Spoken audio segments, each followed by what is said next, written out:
మనతో ఏం మాట్లాడాలనుకుంటున్నారో చూద్దాము. మనందరికి తెలిసిన వచనమే. అయితే బేస్ వర్స్‌గా అది తీసుకొని ఎవరి జీవితాల్లో ఏ రీతిగా దేవుడు కార్యం చేశాడో మనం చూద్దాము. కీర్తన 20వ అధ్యాయము, కీర్తనలు 20వ అధ్యాయము 5వ వచనం చదువుకుందాము.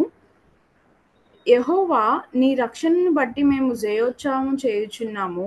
మా దేవుని నామమును బట్టి మా ధ్వజము ఎత్తుచున్నాము. నీ ప్రార్థనలన్నీయు యెహోవా సఫలపరచును గాక. ఇది ఈ దినాన నేను చెప్పబోయే వాక్య భాగానికి బేస్ వర్స్‌గా తీసుకున్నాననమాట. నిజమే కదా! మరి ఆయనిచ్చిన రక్షణను బట్టి మనం అనేక మార్లు జయోత్సాహం చేసేవారిగా ఉంటాం. మన జీవితాల్లో ఆయన చేసిన కార్యాన్ని బట్టి ప్రతిదినం కూడా ఆయన్ని ఆరాధిస్తూ, ఆయన్ని స్తుతించే వారిగా ఉంటాం. అనేక మార్లు దేవుడు మన జీవితంలో మన ప్రార్థనలకి ప్రతిఫలం ఇచ్చినప్పుడు కూడా మనం ఈ రీతిగా ఉత్సహిస్తా ఉంటామనమాట. మరి ఈరోజు మనం చూసే వాక్యంలో ఒక 3 టైప్స్ ఆఫ్ ప్రేయర్స్‌ని నేను తీసుకొని, దేవుడు ఏ రీతిగా వారి యొక్క జీవితాలలో కార్యం చేశారో చూద్దాము. ఒకటి ఫ్యామిలీ లెవెల్‌లో ఒకరి జీవితం, ఇంకొకటి చర్చ్ లెవెల్‌లో, ఇంకొకటి పర్సనల్ లెవెల్‌లో. ఈ 3 కూడా మనం ఈ దినాన చూద్దామనమాట. ఫస్ట్ ఫ్యామిలీ లెవెల్‌లో ఒక వ్యక్తి చేసిన ప్రార్థన దేవుడు ఏ రీతిగా అంగీకరించారో, వారి కుటుంబాన్ని దేవుడు ఏ రీతిగా మరి ఆయన ఆత్మలోనికి నడిపించారో చూద్దాం. మనందరికీ తెలిసిన సుపరిచితమైన వ్యక్తే తిను కూడా. అపోస్తుల కార్యములు 10వ అధ్యాయం మనం గనక చూస్తే, కొర్నేలి జీవితం గురించి ఆ చాప్టర్ అంతా ఉంటుందనమాట. కొర్నేలి ఎవరు? ఏంటి? తన యొక్క పనేంటి? తర్వాత దేవునిలోనికి ఎలా నడిపించబడ్డాడు? ఎలా బాప్తిజం తీసుకున్నాడనేది ఆ చాప్టర్ అంతా ఉంటుందనమాట. మరి ఆ చాప్టర్ అంతా కూడా మనం చదువుకోవట్లేదు కానీ ఇప్పుడు వాటిలో కొన్ని వర్సెస్ మనం చూద్దాము. మొదటి వచనం గనక మనం చూస్తే, అపోస్తుల కార్యములు 10వ అధ్యాయము మొదటి వచనం చూస్తే, ఇటలీ పటాలమనబడిన పటాలములో శతాధిపతి అయిన కొర్నేలి అను భక్తి పరుడొకడు కైసరియాలో ఉండెను.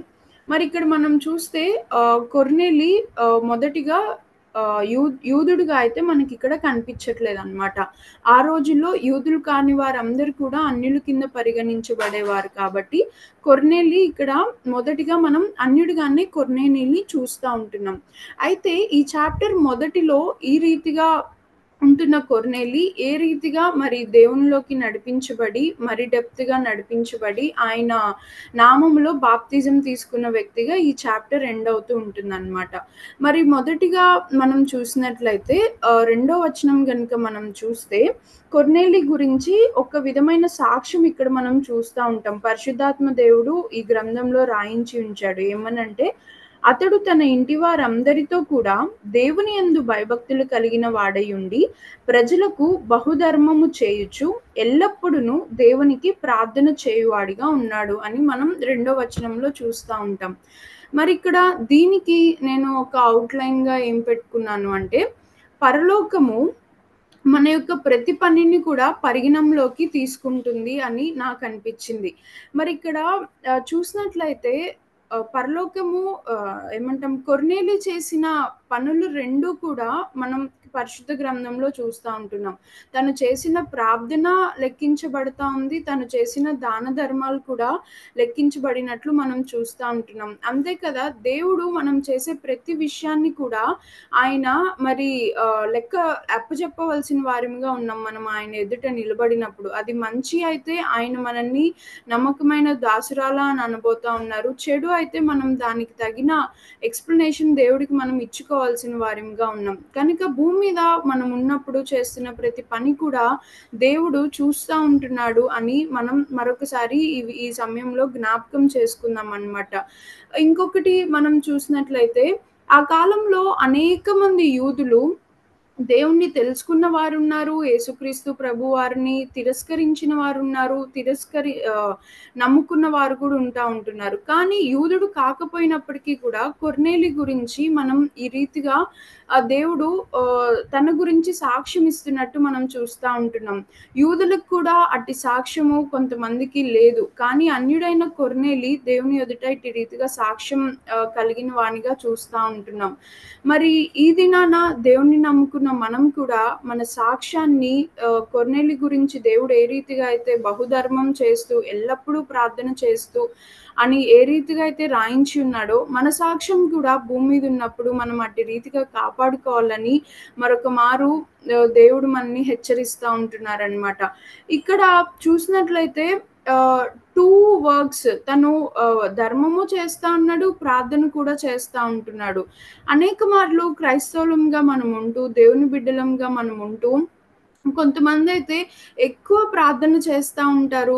దేవుని సంఘానికెళ్తా ఉంటారు. విశ్వాస జీవితంలో చాలా పర్ఫెక్ట్‌గా ఉంటారు. కానీ ఎవరైనా అవసరతలో వాళ్ళ దగ్గరికి వచ్చినప్పుడు కానీ, లేదా మనకి ఎవరికన్నా హెల్ప్ చేయాలని అనిపించినప్పుడు కానీ, మన చెయ్యి కురచ చేసేసుకుంటా ఉంటామనమాట.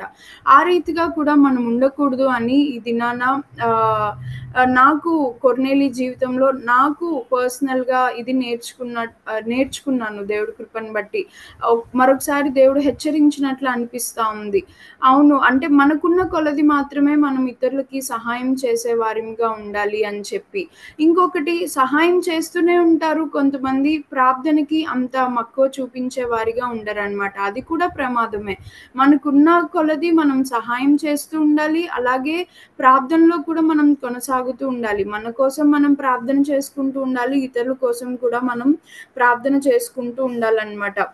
మరి కొర్నేలి జీవితంలో ఇటు రీతిగా 2 కూడా చేస్తూ ఈ రెండిటికి ముందుగా దేవుని ఎదుట భయభక్తులు కలిగిన వ్యక్తిగా తను ఉంటున్నాడు. ఇంకొకటి మనం చూస్తే ఒక రిఫరెన్స్ మనం చూద్దాం ఇక్కడ. కీర్తనలు 41:1 మనం చూస్తే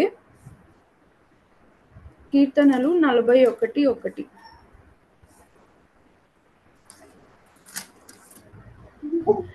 బీదలను కటాక్షించువాడు ధన్యుడు, ఆపత్కాలమందు యెహోవా వానిని తప్పించును. ఇక్కడ మనం చూస్తా ఉంటే కొర్నేలి ఈ ధన్యత పొందుకున్న వానిగా ఉన్నాడనమాట. తనకు కలిగిన దాన్ని బట్టి బీదలకి కూడా ఇస్తూ ఉంటున్న వాడిగా ఆ కొర్నేలిని మనం చూస్తా ఉంటున్నాం. ఈ రీతిగా మనం కూడా ప్రార్థన యందు మనం ఎదుగుతూ ఉండాలి. అదే రీతిగా మరి మనకి దేవుడు ఇచ్చిన కొలది మనం ఇతరులకు ఇచ్చే వారంగా కూడా మనం ఉండాలి అని ఈ 2వ వచనం ద్వారా దేవుడు ఈ దినాన మనతో మాట్లాడుతా ఉంటున్నారు. మరి అలాగే ఆ తర్వాత కొర్నేలికి ఈ 2 వచనాల తర్వాత మనం చూస్తా ఉంటాం. తను ప్రార్థన చేసుకుంటా ఉంటున్నప్పుడు తనకి దేవదూత ప్రత్యక్షమయ్యి ఈ రీతిగా చెప్తా ఉంటదనమాట. మనం చూస్తే 5వ వచనం గనుక మనం చూస్తే, ఇప్పుడు నీవు యొప్పేకు మనుషులను పంపి పేతురును మారుపేరు గల సీమోనును పిలిపించుము అని చెప్పి దేవదూత పేతుర్ని తన ఇంటికి ఆహ్వానించే విషయంలో కొర్నేలికి ప్రత్యక్షమై దేవదూత చెప్తా ఉంటదనమాట. దానికి ముందు మనం చూస్తే కొర్నేలి చేసిన ప్రతి ఒక్క ప్రార్థన కూడా పరలోకంలో జ్ఞాపకార్థంగా ఉంది అని 4th వచనంలో మనం చూస్తాము. అదే రీతిగా మరి దేవదూత చెప్పిన తరువాత ఆ ఇద్దరు పర్సన్స్‌ని కూడా కొర్నేలి తన ఇంటి నుంచి పేతురు కోసం యొప్పేకి పంపిస్తాడనమాట. అక్కడికి పంపించిన తర్వాత వాళ్ళు పేతురుతో మాట్లాడి మళ్ళీ పేతురుని వీళ్ళ ఇంటికి తీసుకొని రావడం జరుగుతది. ఇదంతా కూడా ఈ మధ్యలో మనకుంటది. సమయం ఉన్నప్పుడు ఫుల్ చాప్టర్ చదువుకోవచ్చు. ఇప్పుడు నేను 31st వర్స్ చదువుతున్నాను. అపోస్తులు 10:31 చూస్తే మనం, కొర్నేలి నీ ప్రార్థన వినపడెను, నీ ధర్మకార్యములు దేవుని సముఖమందు జ్ఞాపకముంచబడి ఉన్నవి గనుక నీవు యొప్పేకు వర్తమానము పంపి అని చెప్పి ఇక్కడ ఉంటది. మనం చూస్తే పేతురు వచ్చిన తర్వాత పేతురికి జరిగిందంతా కూడా కొర్నేలి చెప్తా ఉంటాడు. ఈ రీతిగా నాకు దేవదూత ప్రత్యక్షమైంది. ఇలా చెప్పి ఇలా దేవదూత ద్వారా నాకు వర్తమానం అందింది అని పేతురు కొర్నేలికి చెప్తా ఉంటాడనమాట. మరి ఇక్కడ మనం చూసినట్లయితే కొర్నేలి ఇంతవరకు ప్రయాసపడి చేసిన ప్రతి ప్రార్థనకి కూడా ప్రతిఫలం కొర్నేలికి దక్కింది అని మనం ఇక్కడ చూడొచ్చనమాట. ఇక్కడ మరొకమారు కొర్నేలి జీవితం మనం చూస్తే, ఇక్కడ ఆల్రెడీ ముందు ఫ్యూ వర్సెస్‌లో మనం చూస్తే కొర్నేలి రక్షించబడిన వ్యక్తిగా కానీ, బాప్తిజం తీసుకున్న వ్యక్తిగా కానీ, దేవుణ్ణి ఎలా గుర్తెరిగాడు అన్నది ఏది కూడా మనకి రాయబడలేదు కానీ, దేవుని యందు భయభక్తులు కలిగిన వ్యక్తిగా, ఎల్లప్పుడూ ప్రార్థన చేసే వ్యక్తిగానే మనకిక్కడ రాయబడతా వచ్చిందనమాట. మరి ఖచ్చితంగా ఇక్కడున్న కాంటెక్స్ట్ ప్రకారం కొర్నేలి అప్పటికింకా రక్షించబడిన వ్యక్తిగా, దేవునికి మరింత సమీపంగా వెళ్ళాలన్న ఆశ కలిగిన వ్యక్తిగా అయితే కొర్నేలి కనిపిస్తా ఉన్నాడనమాట. తన ఖచ్చితంగా తన ప్రార్థనలో ఎల్లప్పుడూ దేవా నేను నీకింకా మరింత దగ్గరవ్వాలి. మరి నేను నీలోనికి చేర్చబడాలి అన్న ఆశ ఖచ్చితంగా కొర్నేలికి ఉండి ఉంటుంది. దానిని బట్టే దేవుడు ఇటు పేతురుని సిద్ధపరుస్తా ఉన్నాడు కొర్నేలి ఇంటికి నడిపించడానికి. కొర్నేలికి కూడా దేవదూతను ప్రత్యక్షపరిచి కొర్నేలిని కూడా సిద్ధపరుస్తా ఉన్నాడనమాట. మరి పూర్తి రక్షణ అనుభవంలోనికి కొర్నేలిని నడిపించడానికి. ఇక్కడ మనం ఈ వచనం చదివినప్పుడు కొర్నేలి యొక్క ప్రార్థన పరలోకమందు వినపడింది. దానికి తగిన ప్రతిఫలం కూడా కొర్నేలి పొందుకున్న వానిగా మనం చూస్తా ఉంటున్నాం. మరి ఈనాడు అనేకమైన విషయాలలో మనం కూడా ప్రతిఫలం కోసం ఎదురు చూస్తా ఉంటాం. కొన్ని మార్లు మనకే మరి అనుమానం వస్తా ఉంటది. నా ప్రార్థన దేవుడు ఆలకిస్తున్నాడా? ఇంకా నేను ఫలితం చూడలేకపోతున్నాను అని చెప్పి. మరి ఈరోజు మనం చూసుకున్నట్లయితే మన యొక్క ప్రార్థన అవసరతలు దేవుని హృదయంతో పాటు గనక అలైన్ అయితే, ఆయన చిత్తానుసారంగా గనక మనం ప్రార్థన చేయగలిగితే, ఆయన కొరకు మన యొక్క ఆశలు దేవుని కొరకే అయినప్పుడు ఖచ్చితంగా వాటికి మనం ఫలితాన్ని చూసే వారిగా ఉంటాం. ఇక్కడ కొర్నేలి మరింత దేవునికి దగ్గరవ్వాలన్న ఆశ కొర్నేలిలో ఖచ్చితంగా ఉంది కాబట్టి తను ఆ యొక్క ప్రార్థనకు ఫలితం చూడగలిగాడు. మరి ఇంకొకటి మనం చూసుకుంటే, ఇటు పేతురుని సిద్ధపరుస్తున్న దేవుడు కొర్నేలిని కూడా సిద్ధపరుస్తా ఉన్నాడు. కొర్నేలికి దేవదూత ప్రత్యక్షమై ఇదంతా చెప్పినప్పుడు ఎక్కడా కూడా కొర్నేలికి కన్‌ఫ్యూజన్ లేదనమాట. ఖచ్చితంగా దేవుడు దర్శనంలో మాట్లాడారు అని మనకిక్కడ అర్థమవుతా ఉంది. కల ద్వారానో లేకపోతే ఇంకొక రీతిగా కొర్నేలితో మాట్లాడినట్టు లేదు కానీ దర్శనం ద్వారా మాట్లాడారు. మరి దేవుని యొక్క మాట కొర్నేలి దగ్గరకొచ్చినప్పుడు ఏ కన్‌ఫ్యూజన్ గూడా కొర్నేలికి లేదనమాట. ఓకే. పేతురుని ఇప్పుడు దేవుడు నడిపిస్తున్నాడు అని రూఢిపరుచుకున్నాడు. దేవుడు ఏమంటాం, ఆ రోజుల్లో పేతురు సువార్త ప్రకటిస్తూ అపోస్తులుగా ఉన్నాడు కదా! ఆ సువార్త నా ఇంటికి రాబడుతుంది అన్న కాన్ఫిడెన్స్‌తో మరి కొర్నేలి ఉన్నట్టు గూడా మనం చూస్తా ఉంటాం. ఎక్కడ భ్రమపరచబడినట్టు, ఏదో కనిపిచ్చింది, ఇది జరగబోతుంది అన్న ఎగ్జాజరేషన్ కానీ, ఇలాంటి భ్రమపరిచే విషయాలు కానీ కొర్నేలికి ఎక్కడా లేదనమాట. తన యొక్క ఏమంటాము, తన యొక్క కాన్షియస్‌లో కన్‌ఫ్యూజన్ కూడా ఎక్కడ మనం చూడట్లేదు. అనేక మార్లు మన జీవితంలో ఎట్లా అవుతా ఉంటదంటే, ఒక దాని గురించి మనం ప్రార్థన చేస్తా ఉంటున్నప్పుడు దేవుడు మాట్లాడినప్పటికీ కూడా మనం కన్‌ఫ్యూజ్ అయిపోతూ ఉంటాము. ఎందుకంటే దేవుడు నిజంగా మాట్లాడాడా? లేకపోతే నేను భ్రమపరచబడుతున్నానా అని. ఈ రీతి అయిన కన్‌ఫ్యూజన్ మనం ఉన్నప్పుడు నిజంగా దేవుడు మనకి ప్రతిఫలం ఇచ్చినా కూడా మన ప్రార్థనకి దానిని మనం అర్థం చేసుకోలేకపోతా ఉంటామనమాట. మరి ఇదంతా ఈ కన్‌ఫ్యూజన్ కానీ, ఈ భ్రమలు కానీ మనకి లేకుండా ఉండాలంటే దేవుని వాక్యం గనుక మనకి క్లియర్‌గా అర్థమైనప్పుడు, మరి సేవకులు మనకి చెప్తా ఉంటున్నప్పుడు, దాని ప్రకారం మనం నడుచుకుంటా ఉంటున్నప్పుడు, ఆ యొక్క కన్‌ఫ్యూజన్స్ కానీ, ఆ భ్రమలు కానీ మనకేమీ ఉండవనమాట. ఇది చదువుతా ఉంటున్నప్పుడు నేనే అనేక మార్లు నా యొక్క జీవితాల్లో జరగబోయే వాటిని గురించి ప్రార్థన చేస్తా ఉంటున్నప్పుడు, దేవుడు మాట్లాడినప్పటికీ కన్‌ఫ్యూజ్ అయిన విషయాలు చాలా ఉంటా ఉన్నాయి. నాకు అదే అనిపిస్తా ఉంది. దేవుని వాక్యాన్ని మరింత మనం చదివినప్పుడు, దాన్ని అర్థం చేసుకున్నప్పుడు, సేవకులు చెప్తున్నప్పుడు దాన్ని అర్థం చేసుకున్నప్పుడు, ఆ కన్‌ఫ్యూజన్స్ నుంచి మనం దూరమయ్యి, దేవుడు మనం ప్రార్థన చేస్తున్న వాటికి ప్రతిఫలం ఇచ్చినప్పుడు, ఆ యొక్క ప్రతిఫలాన్ని మనం అనుభవించగలుగుతాం. ఇక్కడ కొర్నేలికి ఆ కన్‌ఫ్యూజన్స్ ఏమి లేవు. దేవుడు దర్శనం చూపించారు. ఇటు కొర్నేలిని సిద్ధపరుస్తున్న దేవుడు పేతురుని కూడా సిద్ధపరుస్తా ఉన్నాడు. ఈ రీతిగా తన ఇంటికి మరి అపోస్తలుడైన పేతురు రాగలిగాడనమాట. మనకి ఈ చాప్టర్ ఎండింగ్‌లో చూస్తే ఏ రీతిగా పేతురొచ్చిన తర్వాత తన ఇంట్లో కార్యం జరిగిందో కూడా మనం చూస్తాం కదా! ఈ వచనం నుంచి మనం నేర్చుకోవాల్సిందేంటి అంటే, మన యొక్క ప్రతి ప్రార్థనకు కూడా దేవుడు ప్రతిఫలాన్ని దయచేస్తారు. ఎప్పుడు అంటే, మన యొక్క హృదయము ప్రార్థనలో మనం అడుగుతున్నవన్నీ కూడా దేవుని హృదయంతో అలైన్ అయినప్పుడు మనం ఫలితాన్ని చూసే వారిగా ఉంటాం.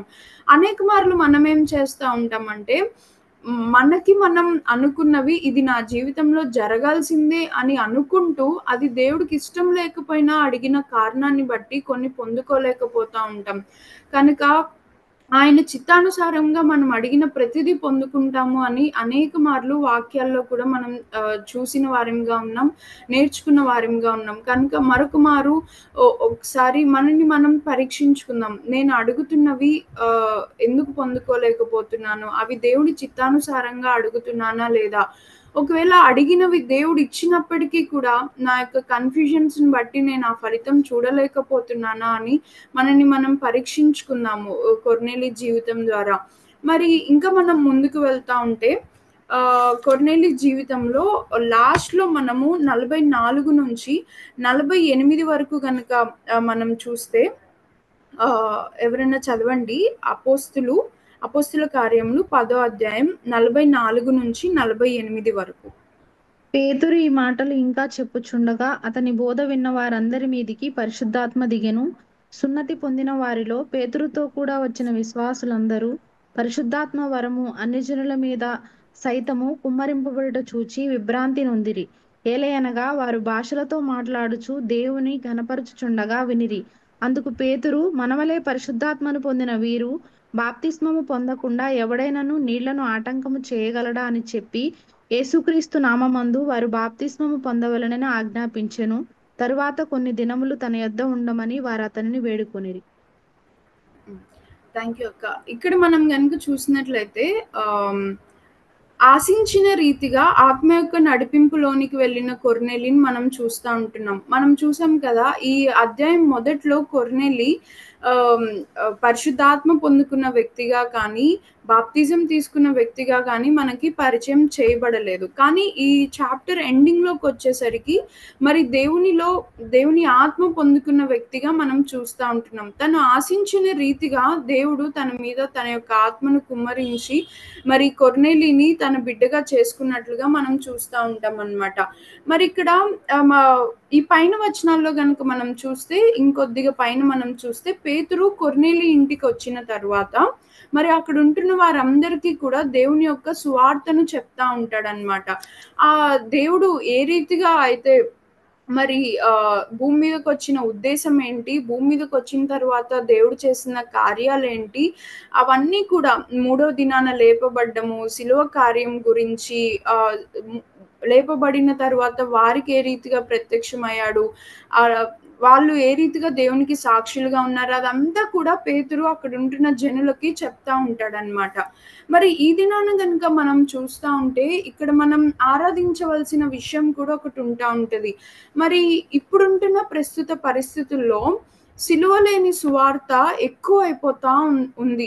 అబద్ధ బోధకుల వల్ల గానీ, అసత్యం ప్రచారం చేసే బోధకుల వల్ల కానీ దేవుని యొక్క మహాకృపని బట్టి మనం ప్రతి నిత్యం కూడా వింటున్న వాక్యాలలో ఇంకా దేవునికి మరింతగా ఎంత దగ్గరవ్వాలి, మనని మనం ఎలా పరిశుద్ధపరుచుకుంటూ సిలువ రక్తంలో ఎలా పరిశుద్ధపరుచుకుంటూ దేవునికి దగ్గరవ్వాలి అన్నవి నిత్యం మనం వింటా ఉంటున్నాం. మరి ఇట్టి రీతిగా సర్వసత్యంలోనికి దేవుడు మనల్ని నడిపించాలని మనల్ని ఎన్నుకున్నారు. దీనిని బట్టి దేవునికి మనం ఎంతో కృతజ్ఞతలుగా ఉండాలి అని నాకు అనిపించిందనమాట. ఎందుకంటే ఏ అసత్యంలోనికి మనం వెళ్ళిపోయినా కూడా ఈ సిలువ వార్త మనకి తెలియకపోతే ఖచ్చితంగా మనం కూడా లోకంలో పడిపోయే వారిగానే ఉండేవారమనమాట. కానీ దేవుని యొక్క కృపను బట్టి ఇటువంటి సంఘంలో మనల్ని ఉంచినందుకు కూడా దేవునికి మనం కృతజ్ఞతలు చెప్పుకునే వారిగా మనం ఉండాలి. ఇక్కడ పేతురు తాను చెప్పిన రీతి గనుక మనం చూస్తే మరి 24 వచనం కనుక మనం చూస్తే 10:24 మరునాడు వారు కైసరియాలో ప్రవేశించిరి. అప్పుడు కొర్నేలి తన బంధువులను, ముఖ్య స్నేహితులను పిలిపించి వారి కొరకు కనిపెట్టుకొని యుండెను. మరి పేతురుని తీసుకురావడానికి 2 వ్యక్తుల్ని పంపించారు కదా! వాళ్ళొచ్చిన తరువాత వాళ్ళొచ్చేలోపు మరి తన క్లోజ్ వారందరికీ కూడా ఈ సువార్తను ప్రచురింప చేయాలన్న ఆశ కలిగి వారికి వారు సిద్ధ మనసుతో కలిగి ఉన్నారనమాట. సిద్ధపాటు కలిగి ఉంటా ఉన్నారు. మరి ఎప్పుడైనా మరి మన యొక్క జీవితంలో దేవుని యొక్క కార్యాలను మనం చూడాలంటే మనల్ని మనం సిద్ధపరచుకోవడం చాలా అవసరమని ఆహ్, ఈ ఈ దినాన దేవుడు మరొకమారు మనకి కొర్నేలి జీవితం ద్వారా జ్ఞాపకం చేస్తా ఉంటున్నారు. మరి మనం ప్రతి దినం ప్రార్థనా కూడికలొచ్చినప్పటికీ ప్రార్థనా కూడికలకి వస్తున్నప్పుడు కానీ, లేదా ఆదివారం ఆరాధన కూడికి వస్తున్నప్పుడు కానీ, మనం ప్రార్థనతో సిద్ధపాటు కలిగి మనం వచ్చినప్పుడు ఖచ్చితంగా మన జీవితంలో ఆత్మకార్యం జరగటం మనం చూస్తామనమాట. అనేకమైన వాటికి మనం సిద్ధపడి వెళ్తాం కానీ, ఒక ఇంటర్వ్యూకో లేకపోతే ఇంకేదో దానికి ప్లాన్ చేసుకుంటాం, సిద్ధపడి వెళ్తాం. ఏదో ఒక ఆశ కలిగి వెళ్తాం కానీ, అనేక మార్లు దేవుడి సన్నిధికి అటువంటి సిద్ధపాటు లేకుండా వచ్చే వారిగా ఉంటాం. కొన్ని మార్లు పనులను బట్టి అవ్వచ్చు, కొన్ని మార్లు అవిధేయత వల్ల అవ్వచ్చు, నిర్లక్ష్యాన్ని బట్టి అవ్వచ్చు. కానీ మనం సిద్ధపాటు కలిగి గనుక లేకపోతే మన జీవితంలో ఆత్మ కార్యాన్ని మనం చూడలేమనమాట. ఆత్మీయతలో మరి సిద్ధపాటు కలిగి లేనప్పుడు ఖచ్చితంగా సాతానుడు మన యొక్క తలంపుల్ని అటు ఇటు చెరిపివేస్తా ఉంటాడు. ఆ యొక్క వాక్యాన్ని మన హృదయంలో మనం స్థిరపరచుకోలేమనమాట. వాక్యం మన హృదయంలో స్థిరపరచుకోలేనప్పుడు ఆత్మ కార్యాన్ని మన జీవితంలో చూడలేము. తద్వారా ఆత్మీయతలో ఎదగలేము. ఆత్మీయతలో ఎదగలేనప్పుడు లోకంలో పడిపోవడం ఈజీ. దేవునికి దూరం అయిపోతా ఉంటామనమాట. ఈ దినాన మరి మరొక మారు దేవుడు ఇది మనకి హెచ్చరిస్తున్నాడు అని మనం తీసుకొని ప్రతి దానికి కూడా సిద్ధపాటు కలిగి సిద్ధ హృదయంతో వచ్చి ఆయన యొక్క ఆత్మ కార్యాన్ని మన జీవితంలో చూడాలి అని చెప్పి కొర్నేలి జీవితం ద్వారా మరి మనం చూస్తా ఉంటున్నాం. ఇంకా పేతురు చెప్తా ఉండగానే ఆత్మకార్యం అక్కడ జరిగింది. మరి వారందరూ కూడా బాప్తిజం పొందుకున్న వారిగా మనం చూస్తా ఉంటున్నాం అన్నమాట. ఈ రీతిగా కొర్నేలి జీవితంలో తన యొక్క ప్రార్థన యొక్క ప్రతిఫలాన్ని తను చూడగలుగుతూ వచ్చాడు. మరి నిత్యం ప్రార్థన చేస్తా ఉన్నాడు. మరి అదే రీతిగా ఇంకా మనం చూస్తే ప్రయాసపడిన ప్రార్థనకు ప్రతిఫలం చూశాడు. తను ఆశించిన రీతిగా ఆత్మకార్యం తన హృదయంలో జరిగి మరి దేవునికి ఇష్టుడిగా మరింత దగ్గరగా మరి ఆయన బిడ్డగా పరలోకంలో చేర్చబడ్డాడనమాట. పరలోకంలో తన యొక్క పేరుని జీవ గ్రంథంలో లిఖించుకున్న వానిగా మనం కొర్నేలిని చూస్తా ఉంటున్నాం. ఈ రీతిగా కుటుంబ జీవితంలో మరి కొర్నేలి తానొక్కడే సిద్ధపడలేదు కానీ తన కుటుంబాన్ని అంతటిని కూడా మరి దేవుని యందు భయభక్తులు కలిగి తన కుటుంబాన్ని అంతటిని కూడా సిద్ధపరచుకున్న వానిగా మనం చూస్తా ఉన్నాం. ఈ రీతిగా మనం కూడా మరి మన యొక్క ప్రార్థనల్లో కన్ఫ్యూజన్స్ కానీ అవేమీ లేకుండా ఉండేలాగున ప్రార్థన ఎట్లా చేస్తున్నామో మన అవసరత మనకున్న కొలది ఇతరుల అవసరత తీరుస్తున్న వారిగా మరి అలాగే సిద్ధపాటు హృదయం కలిగి ఆయన యొక్క వాక్యాన్ని మన హృదయంలో ఉంచుకొని ఆత్మీయతలో దినదినం ఎదుగుతూ దేవునికి మరింతగా దగ్గర అవ్వాలి అని ఈ ఫ్యామిలీ లెవెల్లో ప్రేయర్ యొక్క ఫలితం ఎలా చూడగలిగారో మనం చూసాము. మరి ఇప్పుడు చర్చ్ లెవెల్లో చేసిన ప్రార్థనకి ఎలాగ వాళ్ళు ప్రతిఫలం పొందుకున్నారో మనం చూద్దాం. ఇది కూడా మనకి తెలిసిన వాక్య భాగమే. అనేక మార్లు మనం వినే ఉంటాము. మరి అపోస్తుల కార్యములు 12వ అధ్యాయం మనం చూస్తా ఉంటున్నప్పుడు మరి హేరోదు యాకోబుని ఇంకా పేతురుని యాకోబుని చంపివేస్తారు. మరి అలాగే పేతురునైతే చెరసాలలో వేస్తారు. అట్టి రీతిగా వేసినప్పుడు దేవుడు ఎలా వారిని విడిపించారు అనేది మనం ఇక్కడ చూస్తా ఉంటాం అన్నమాట. మరి మనం అపోస్తుల కార్యములు 12 5వ అధ్యాయం 5వ వచనం గనుక మనం చూస్తే పేతురు చెరసాలలో ఉంచబడెను. సంఘం అయితే అతని కొరకు అత్యాశక్తితో దేవునికి ప్రార్థన చేయుచుండెను. మరి ఇక్కడ మనం చూస్తే హేరోదు ఖచ్చితంగా తన యొక్క రాజకీయ లబ్ధి కోసం మరి అపోస్తులు అనబడిన వారిని సువార్త ప్రకటిస్తుంటున్న వారిని బంధించడం కానీ, లేదా చంపివేయడం గానీ జరుగుతా ఉంది. మనం చూస్తే స్టెఫెను చనిపోయిన తరువాత యాకోబు ఫస్ట్ ఏమంటాము అపోస్తులలో ఫస్ట్ చనిపోయిన వ్యక్తిగా, దేవుని కొరకు హతసాక్షి అయిన వ్యక్తిగా మనం యాకోబుని చూస్తా ఉంటామనమాట. మరి ఈ రీతిగా హేరోదు తన యొక్క లబ్ధి కోసం ఈ రీతిగా చేస్తా ఉంటున్నప్పుడు, సంఘం చేసిన ప్రార్థనకి దేవుడు ఏ రీతి అయిన జవాబు అద్భుతంగా ఇచ్చాడో మనందరికీ తెలుసు. మరి బంధించబడినప్పుడు ఏ రీతిగా దేవదూత పేతురుని ఆ సంకెళ్ళ నుంచి విడిపించిందో.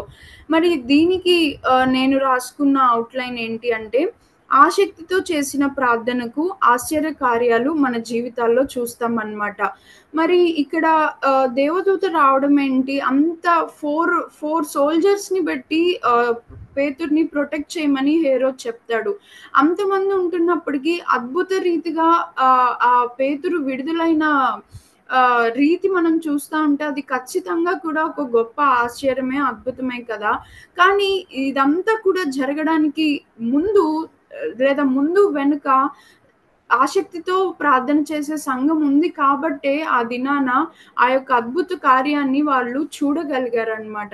మరి ఈ దినాన కూడా నేటి సంఘం ఎట్లా అయిపోయిందని నాకనిపిస్తా ఉంది అంటే, నేను జడ్జ్ చేయడానికి ఏమాత్రం కూడా అర్హురాలిని కాదు. కానీ చూస్తుంటున్న సిట్యుయేషన్స్‌ని బట్టి మరి మనమంతా కూడా ఆశ్చర్యాలకి, అద్భుతాలకి పరిగెత్తే వారిగా నేటి సంఘం ఉంటుంది కానీ, దాని వెనకాల చేయవలసిన ఆసక్తికరమైన ప్రార్థన చేయడానికి మాత్రం సార్వత్రిక సంఘం కానీ, సంఘాలు కానీ రెడీగా లేవేమో. ఆ సంఘంలో సభ్యులైన మనము కూడా ఎవరికి వారిని కూడా మనం పరీక్షించుకోవాలి. ఎందుకంటే దేవుని శరీరంలో మనం కూడా భాగాలమై ఉన్నాం కాబట్టి. ఆసక్తితో చేయవలసిన ప్రార్థనకు మాత్రం ఉరకలేసే వారిగా, సంఘస్థులంగా మనం ఉంటున్నామా లేదా అనేది మన మటుకు మనము పరీక్షించుకోవాలి. మరి ఇది చదువుతా ఉంటున్నప్పుడు ఏమంటాము 12వ వచనం గనుక మనం చూస్తే, ఇట్లు ఆలోచించుకొని అతడు మార్కు అను మారు పేరు గల యోహాను తల్లి అయిన మరియ ఇంటికి వచ్చెను. అక్కడ అనేకులు కూడి ప్రార్థన చేయుచుండిరి. మరి అతను విడిపించబడే వరకు కూడా ప్రార్థన చేసిన వారిగా ఇక్కడ మనం చూస్తా ఉంటున్నాం అన్నమాట.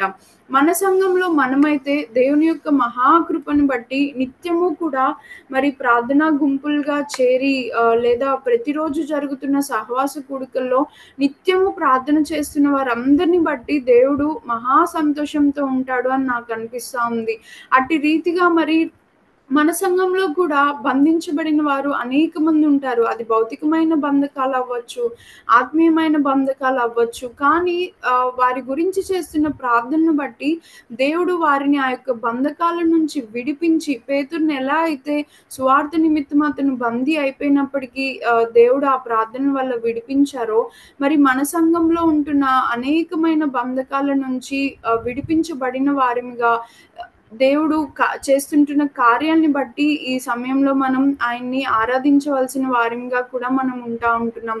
నా మటుకు నేను మరి సంఘంలో ఉంటున్నప్పుడు ప్రతి కుటుంబం గురించి చేస్తుంటున్న ప్రార్థనలో, మా కుటుంబం గురించి చేస్తున్న ప్రార్థనలో కూడా అనేకమైన బంధకాల నుంచి మరి నన్ను నా కుటుంబాన్ని దేవుడు విడిపించాడని నేను ఖచ్చితంగా చెప్పగలను. అవి పర్సనల్ లెవెల్ అయినప్పటికీ, స్పిరిచువల్ లెవెల్ అయినా లేదా ఫిజికల్‌గా అయినా అనేకమైన వాటి నుంచి దేవుడు విడిపించాడనమాట.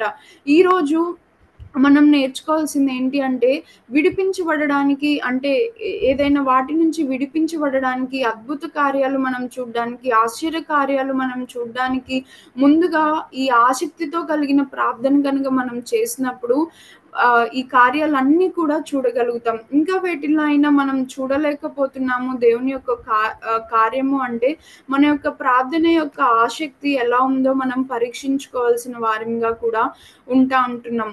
మరి అపోస్తుల కార్యములు 2వ అధ్యాయం 42వ వచనం మనం చూస్తే, ఇది కూడా మనందరికీ తెలిసిందే.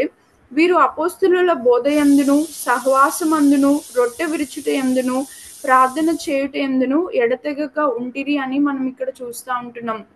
మరి ఈ ప్రార్థన అనే అంశంలో నేటి సంఘము సన్నగిల్లిపోతా ఉందేమో అని అనిపిస్తా ఉంది. ఎందుకంటే క్రైస్తవుల మీదకి వస్తుంటున్న దాడులు కానీ, ఇవన్నీ మనం చూస్తా ఉంటున్నప్పుడు, మనము అన్యుల వలె ఏదో రాజకీయంగా ఎళ్తే మనకి ఫలితమొస్తుంది, ఇంకేదో విషయంలో ఎళ్తే మనకి ఫలితమొస్తుంది అనుకునే వారిగా సంఘం ఉంటుంది. కానీ, ప్రార్థన చేస్తే ఖచ్చితంగా దేవుడే వాటికి ఆహ్, విడుదల దయచేస్తాడు అని మనం అనేక మార్లు మర్చిపోతా ఉంటాం. మరి రానుంటున్న దినాలలో ఖచ్చితంగా ఇక్కడ పేతురుకి, యాకోబుకి వీరికి అపోస్తలులకి ఏదైతే వ్యతిరేకత వస్తా ఉందో పొలిటికల్‌గా చూసుకుంటున్నట్లయితే రానుంటున్న దినాలలో క్రైస్తవ సంఘానికి వ్యతిరేకత అనేది ఖచ్చితంగా రాబోతా ఉంది. అట్టి వ్యతిరేకతలో మనం నిలబడి వాటి నుంచి మనం బయటికి రావాలి అంటే ముందు నుంచే మనం ఆసక్తి కలిగిన ప్రార్థనతో సిద్ధపడవలసిన వారిగా ఉన్నాము అని చెప్పి ఈ విషయం ద్వారా దేవుడు మనతో మాట్లాడుతా ఉంటున్నారనమాట.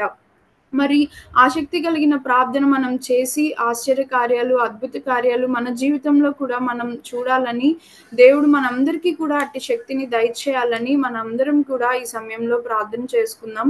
మరి చివరిగా ఒక్క 2 మినిట్స్ నేను తీసుకొని నేను ముగిచ్చేస్తాను. చివరిగా పర్సనల్ లెవెల్‌లో తన యొక్క ప్రార్థనకి సఫలం పొందుకున్న వ్యక్తిని మనం చూద్దాము. మొదటి దినవృత్తాంతములు ఫస్ట్ క్రానికల్స్ చాప్టర్ 9, 10 వర్సెస్ మనం చూద్దాము. ఫస్ట్ క్రానికల్స్ చాప్టర్ 10, 9, 10 వర్సెస్ మనం చూద్దాం. చాప్టర్ 4, 9, 10 వర్సెస్ చూద్దాము. యబ్బేజు తన సహోదరుల కంటే ఘనము పొందిన వాడయుండెను. వేదన పడి ఇతని కంటినని అతని తల్లి అతనికి యబ్బేజు అని పేరు పెట్టెను. యబ్బేజు ఇశ్రాయేలు దేవుని గురించి మొరపెట్టి, నీవు నన్ను నిశ్చయముగా ఆశీర్వదించి నా సరిహద్దును విశాలపరచి నీ చెయ్యి నాకు తోడుగా ఉండ దయచేసి నాకు కీడు రాకుండా దానిలో నుండి నన్ను తప్పించుము అని ప్రార్థింపగా దేవుడు అతడు మనవి చేసిన దానిని అతనికి దయచేసెను. ఎబ్బేసస్ జీవితంలో కూడా మనం చూసుకుంటున్నట్లయితే మరి తన పుట్టుక వేదనకరమైనదిగా ఉంది అని మనం ఇక్కడ చూస్తా ఉంటున్నాం. తన యొక్క పుట్టుక అట్టి రీతిగా ఉంటున్నప్పటికీ తన యొక్క అంతం మాత్రం లేదా ఇక్కడ దీన్ని బట్టి చూస్తే తన యొక్క స్థితి మాత్రం అట్టి రీతిగా లేదనమాట. మరి దేవుని ఎదుట తను ప్రార్థన చేసుకున్నప్పుడు దేవుడు తను అడిగిన దాన్ని తను పొందుకున్న వానిగా ఎబ్బేజుని మనం చూస్తా ఉంటున్నాం అన్నమాట. ఈరోజు మన యొక్క స్టార్టింగ్ ఏ రీతిగా అయినా ఉండుండొచ్చు. ఐ మీన్ మన బర్త్ ఆర్ మన ఏమంటాం దేవుడిలోకి మనం వచ్చిన రీతి వేరుగా ఉండి ఉండొచ్చు. ఒక్కొక్కరు ఒక్కొక్క అనుభవం ద్వారా వస్తారు.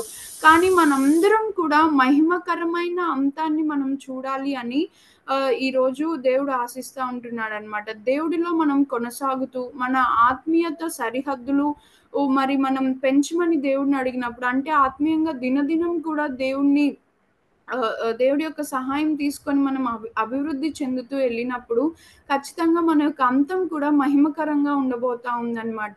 ఈ శరీరాన్ని విడిచి మహిమకరంగా దేవుణ్ణి మనం మహిమ శరీరం ధరించుకొని దేవుణ్ణి మనం ఎదుర్కొనబోతా ఉంటున్నాం.